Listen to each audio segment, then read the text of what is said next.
আমাদের মনে তো কত কিছুই চায়। এখন কি মনে চায় এটা আবার কিতাবে লেখছে, মানুষের মনে চায় আমি যেন না মরি।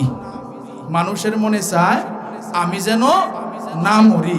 মানুষের মনে চায় আমি যেন বুড়া না হই। কথা ঠিক কিনা বললেন? এরপরে মানুষের মন চায়, পুরুষের চাহিদা একরকম, মহিলার চাহিদা আরেক রকম।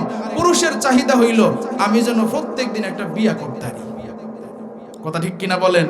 আরে ভাই মনে চায় এটা বলতেছি, কিতাবের কথা বলতেছি, বানোয়াট না। আর মহিলার চাহিদা হইল আমি যেন সুন্দরী হইতে পারি। কথা ঠিক কিনা বলেন? এই জন্য দেখবেন ডিজিটাল যুগে ডিজিটাল মাইয়ারা তাদের চেহারা এরপরে শরীর খোলামেলা কইরা ফেসবুকে সেলফি তুইলা, এরপরে গালের বেহায়া ঠুটের বেহায়া এরকম সেলফি তুইলা স্ট্যাটাস দে, আমারে কেমন লাগতাছে কমেন্টে জানাবেন। সকলেই বলেন নাউজুবিল্লাহ। এই সমস্ত বেহায়া নির্লজ্জ মেয়ে আছে না নাই? এই সমস্ত বেহায়া নির্লজ্জতা থেকে আমাদের ছেলে সন্তান মেয়ে সন্তান যতদিন পর্যন্ত বাঁচতে না পারবে সমাজ ততদিন ভালো হবে না। কথা ঠিক কিনা বলে? তাহলে মানুষের মন চায় আমি যেন না মরি, মানুষের মন চায় আমি যেন বুড়া না হই, মানুষের মন চায়, পুরুষের চাহিদা একরকম, মহিলার চাহিদা আরেক রকম। এই যে তিনটা গুণের কথা বললাম, তাফসীর কারকরা লিখেছেন সাকসেসফুল হইল তারা যে চিন্তা যার ভিতরে নাই, ভয় যার ভিতরে নাই, মনে যা চায় সে তাই করবে। আচ্ছা বলেন এই তিনটা গুণ কি পৃথিবীর কারোর ভিতরে আছে? আরো জোরে বলেন, এই তিনটা গুণ কারোর ভিতরে আছে নাই? তাহলে এখন বলবেন হুজুর তাহলে এই গুণগুলা কাদের ভিতরে? আসেন আমরা আল্লাহর কোরআন খুলি। আল্লাহর কোরআনে আল্লাহ কি বলছেন যে কারা সাকসেসফুল, তাহলে আসেন আল্লাহর কোরআন খুলে আমরা তেলাওয়াত করে দেখি আল্লাহ কাদের ভিতরে এই তিনটা গুণ ঢুকাইছেন। খুলেন কোরআন, খুলেন সূরা আরাফ। আল্লাহ ডাক দিয়া কয় উদখুলুল জান্নাহ লা খাউফুন আলাইকুম ওয়ালা আনতুম তাহজানুন।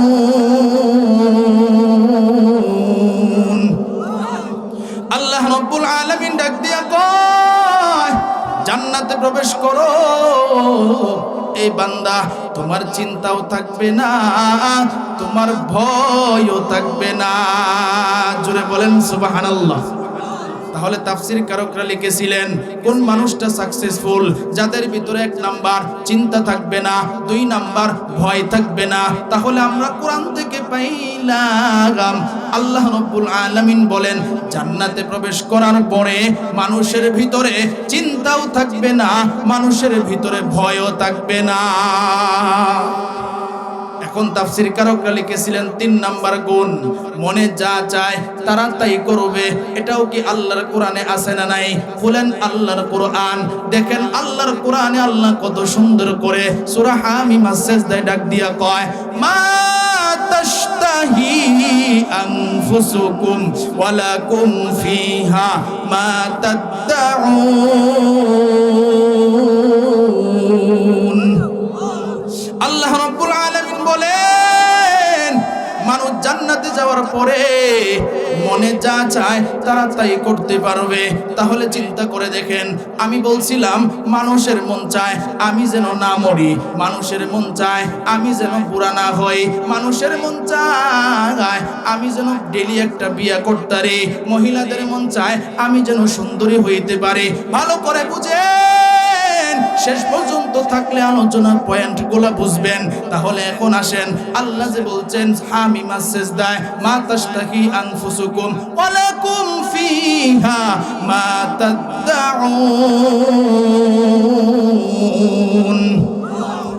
আল্লাহ রাব্বুল আলামিন জানায় দেয় শুনো, জান্নাতে যখন যাইবা আমি আল্লাহ মানুষদেরকে জান্নাত জাহান্নামে দেওয়ার পরে আমি আল্লাহ জান্নাত জাহান্নামের মাঝখানে মৃত্যুকে জবাই করে দিব।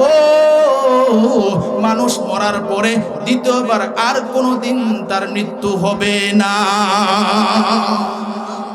তাহলে চিন্তা করে দেখেন, মানুষের মন চায় আমি যেন না মরি, জান্নাতে যাওয়ার পরে মানুষের জীবিত করার পরে আর কোনো মরণ হবে না। জোরে বলেন আল্লাহু আকবার। এরপরে মানুষের মন চায় আমি যেন বুড়া না হই। ভালো করে আলোচনা শুনেন, ভালো করে বুঝেন।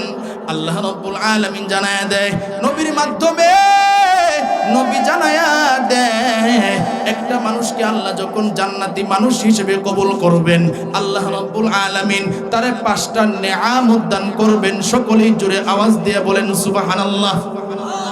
5টা নেয়ামত দান করবেন। 1 নাম্বার নেয়ামত, সে যদি 100 বছরের বুড়াও হয়, আল্লাহ রাব্বুল আলামিন তারে একটা ঝর্ণার মধ্যে গোসল করাবেন। ঝর্ণার মধ্যে গোসল করায়া তারে 33 বছরের যুবক বানায়া দিবে। 33 বছরের যুবক বানায়া দিবে। দুনিয়ার মধ্যে তো যুবকরা আস্তে আস্তে বুড়া হয়। আল্লাহ রাব্বুল আলামিন নবীর মাধ্যমে জানায়া দেয়, আমি আল্লাহ যে জান্নাতের মধ্যে জান্নার মধ্যে গোসল করাবো। ভালো করে শোনো, ওই যুবকটা যে 33 বছরের হবে, ওই যুবকটা কোনোদিন বৃদ্ধ হবে না। জোরে বলেন আল্লাহু আকবার। এবং যুবকের জান্নাতের মধ্যে দাড়ি থাকবে না, অল্প অল্প মুছ থাকবে, মুছ। ওই যুবকটা এত সুন্দর হবে। আল্লাহ রাব্বুল আলামিন নবীর মাধ্যমে জানায়া দেয় 2 নাম্বার নেয়ামত দান করা হবে। আল্লাহ রাব্বুল আলামিন ওই যুবকটাকে এত সুন্দর বানাবেন। পয়গম্বর ইউসুফ আলাইহিস সালাতু সালাম এত সুন্দর, এত সুন্দর। ইউসুফ আলাইহিস সালাতু সালামের পুরা ঘটনা আল্লাহ রাব্বুল আলামিন সূরা ইউসুফে বর্ণনা করেছেন। আপনারা শিক্ষিত যারা আছেন বাংলাটা পড়বেন, ঘটনাটা পড়বেন। এখানে আল্লাহ রাব্বুল আলামিন নবীকে জানায়া দিয়েছেন, আলিফ লাম রা তিলকা আয়াতুল কিতাবিল মুবিন ইন্না আনজালনাহু কুরআনান আরাবিয়্যান লাআল্লাকুম তাকিলুন। আল্লাহ রাব্বুল আলামিন এরপরে কয়, নাহনু নাকুসু আলাইকা আহসানাল কসস। আল্লাহ রাব্বুল আলামিন কয়, ও পয়গম্বর, আমি আল্লাহ রাব্বুল আলামিন কোরআনের মধ্যে ছোট বড় 500 ঘটনা উল্লেখ করেছি, তবে কোনো ঘটনাই পূর্ণাঙ্গ নয়। এই 500 ঘটনার মধ্যে আমি আল্লাহ সূরা ইউসুফ আলাইহিস সালাতু ওয়াসসালাম, ইউসুফ আলাইহিস সালাতু ওয়াসসালামের ঘটনা আমি পূর্ণাঙ্গ দিয়েছি। এবং এই ঘটনাটা এত চমৎকার, এত চমৎকার। 500 ঘটনার মধ্যে এই ঘটনাটা হচ্ছে সবচাইতে উত্তম ঘটনা। জোরে বলেন সুবহানাল্লাহ। এই সূরা ইউসুফের বর্ণনায় আপনারা দেখবেন 40 অথবা এর নিচে অথবা এর উপরে কয়েকটা আয়াতের মধ্যে আল্লাহ রাব্বুল আলামিন ইউসুফ আলাইহিস সালাতু ওয়াসসালামের যে সৌন্দর্য, এটা আল্লাহ তাআলা উল্লেখ করেছেন। কেমনে উল্লেখ করেছেন? জুলেখা ইউসুফের জন্য পাগল ছিল। এলাকার মানুষগুলো, মহিলাগুলো বলা বলি শুরু করলো, জুলেখা কেন তার গোলামের সাথে ফষ্টি নষ্টি করে, কেন তার গোলামের ফুসলায়, কেন তার গোলামের সাথে তার সম্পর্ক করতে চায়। এবার জুলেখা যখন জানলো, এই কথা জানার পর জুলেখা এমপি মন্ত্রী বড় বড় লোকের স্ত্রীদেরকে দাওয়াত দিল। মহল্লার সকল এমপি মন্ত্রীদেরকে, স্ত্রীদেরকে দাওয়াত দেওয়ার পর তখন তাদেরকে খাবার দাবার খাওয়ায়া তাদের একটা ঘরের মধ্যে বসাইলো। ঘরের মধ্যে বসায়া হাতের মধ্যে একটা আপেল, একটা চাকু দিল।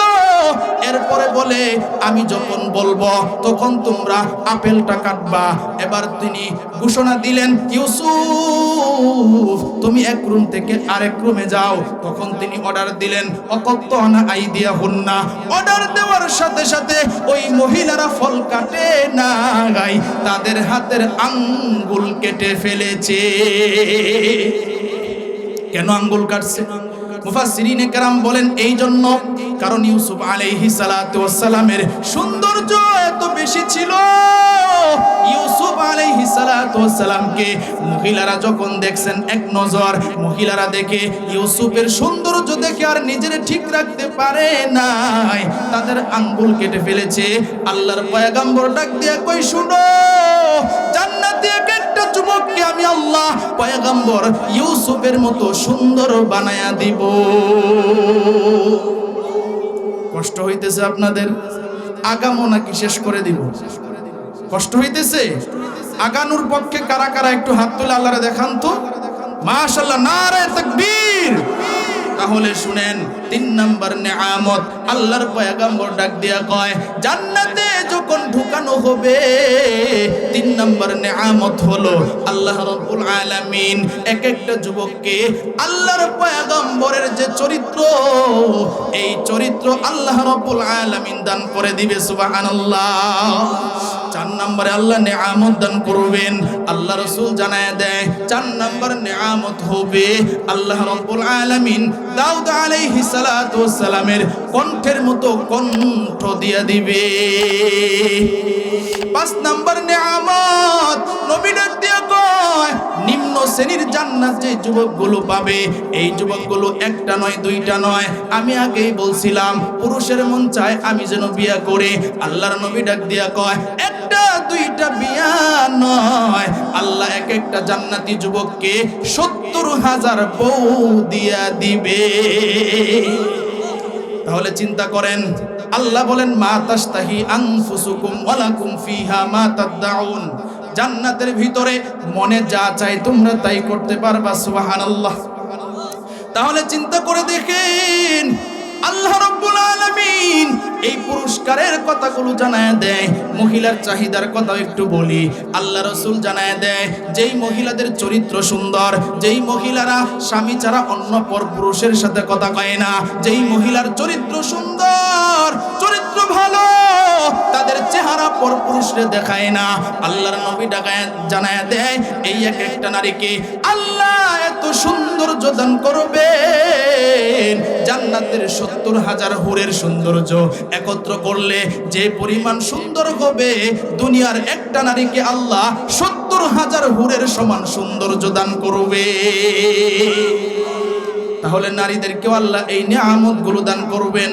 তাহলে এখন আসেন, আমরা যে কথাগুলো শুনলাম, আমার আলোচনা আবার আগায় দেই। আল্লাহ সূরা নূরের 52 নম্বর আয়াতে শর্ত দিয়েছেন কয়টা? আরো জোরে বলেন। কর্মসূচি দিয়েছে কয়টা? 4টা কর্মসূচি দিয়া এই ফলাফলগুলো ঘোষণা করেছেন।